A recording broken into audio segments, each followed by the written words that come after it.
ago when we had that wildfire smoke very thick across the region, and that led to this, and it's a great question that needs some clarification. Is rain falling through wildfire smoke toxic? And the question came from Kaylee in Davenport. So let's examine first what type of rain is toxic when you're dealing with any kind of smoke, and that's acid rain. The thing to remember with acid rain, though, is this becomes an issue when it's falling through smoke that's being burned or created by fossil fuels. So we're talking about oil, gasoline, things that have broken down over hundreds of thousands of years. That's where fossil fuels come from. That creates what we call sulfur dioxide, and that's what leads to acid rain. Very dangerous.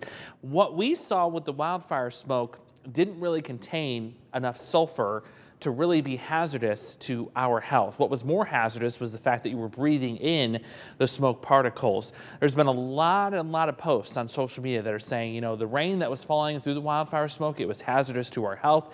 You shouldn't be in it. Your pets shouldn't be in it. You should wipe off their paws, things like that.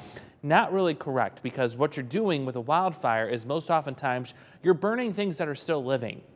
When to get a fossil fuel, remember, these are things that died hundreds of thousands of years ago and they're in decay, creating that sulfur dioxide.